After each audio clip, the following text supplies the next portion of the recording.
¿Sabías que? Un micro de ciencia para simples mortales. ¿Sabías que Argentina tuvo la primera computadora científica de toda Latinoamérica? Hoy te lo contamos todo. El 15 de mayo de 1961, en la Universidad de Buenos Aires, se puso en marcha la primera computadora científica de Latinoamérica. Era una computadora de fabricación inglesa de la empresa Ferrati.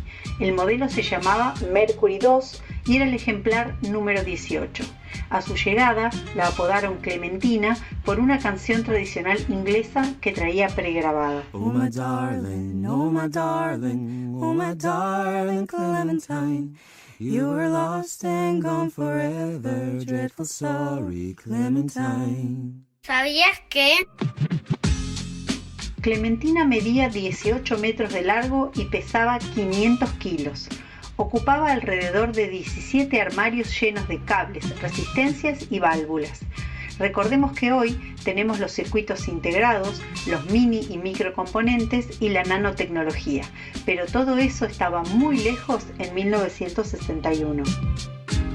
¿Sabías que? En esa época, las computadoras se fabricaban de a una, a pedido, y la empresa tardaba aproximadamente un año en construirla. Del modelo Mercury solo se hicieron 19 ejemplares. ¿Sabías que?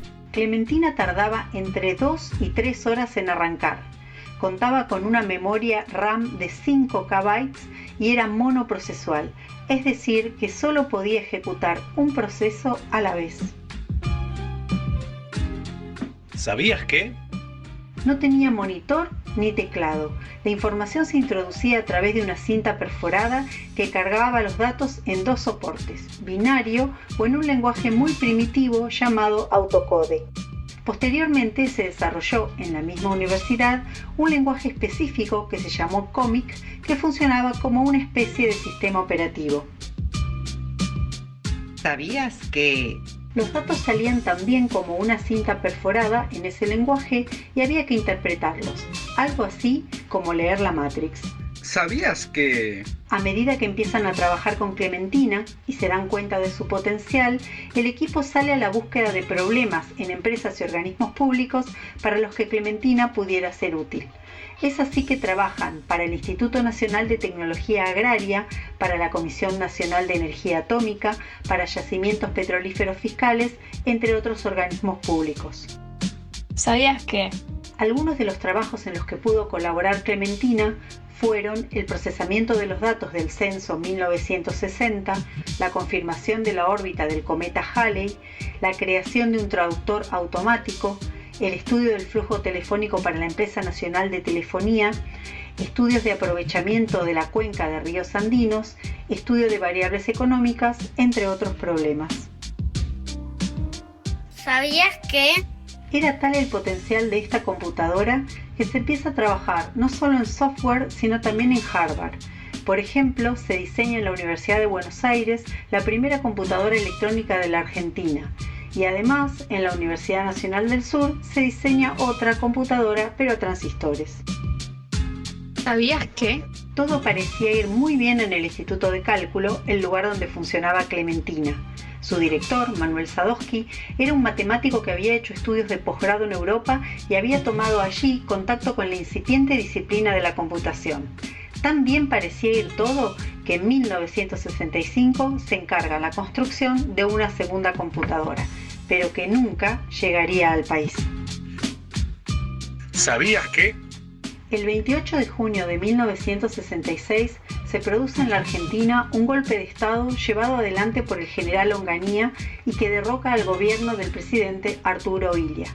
Un mes después, las universidades nacionales son intervenidas y el 29 de julio la Policía Federal ingresa por la fuerza a las universidades que resisten la intervención.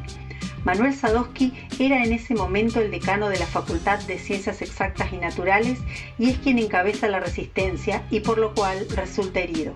A este hecho se lo conoce en la historia argentina como la Noche de los Bastones Largos. La Noche de los Bastones Largos. ¿Sabías que? La trágica noche de los bastones largos conlleva el principio del fin del Instituto de Cálculo y de los sueños de Manuel Sadowski de que Argentina fuera pionera en el desarrollo de la computación. Después de este hecho se produce la renuncia masiva de docentes y de los 70 integrantes del instituto solo quedan 7. ¿Sabías que? Clementina es casi destruida en esa acción y aunque sobrevive, sigue funcionando solo para tareas rutinarias y además es puesta bajo el control de la empresa privada IBM. ¿Sabías que? El equipo de docentes del instituto se dispersa por toda Latinoamérica y eso propicia la apertura de carreras e instituciones vinculadas a la computación en toda la región. ¿Sabías que? En 1974, Manuel Sadowski se va al exilio después de sufrir amenazas por parte de la AAA. Regresa recién al país en 1983, cuando Raúl Alfonsín lo convoca para ser secretario de Ciencia y Tecnología. Finalmente, fallece en nuestro país en el 2005. ¿Sabías que?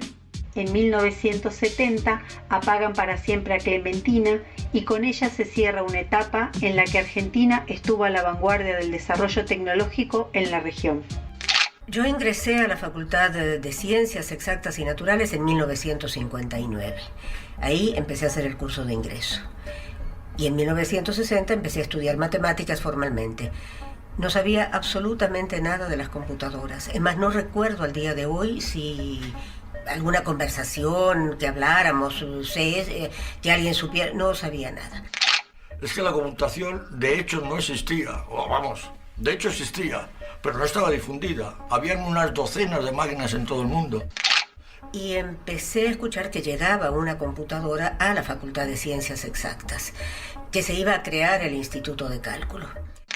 En los años fines de la década del 50 y comienzos de los 60 hasta la mitad de la década del 60 fue, algunos dicen, una época de oro para la Universidad Argentina. Y claro, fue un gran resurgimiento después de una época de aletargamiento y de vacíos, digamos. Digamos que gozamos pues de las maravillas que ocurrieron del 57 en adelante, de un boom que hubo en la Facultad de Ciencias. Era un lugar muy atractivo, era una facultad de muy alto nivel y una facultad relativamente pequeña, en donde además el contacto con los profesores era muy familiar y con las mismas autoridades. Así que también tenía un atractivo casi humano, digamos, por así llamarle. Yo entré en esa época a la universidad como alumna y trabajé en ese ambiente. O sea, eso fue realmente un periodo de gran bonanza en la universidad. Sería como hoy en día 15, 20 millones de dólares de hoy en día. O sea, era mucha plata porque se hacían una por una. Podían hacer una por año o medio año. Y había montones de gente laburando alrededor de ella. Oh my darling, oh my darling, oh my darling Clementine. You were lost and gone forever, dreadful sorry Clementine. ¿Sabías que? Un micro de ciencia para simples mortales.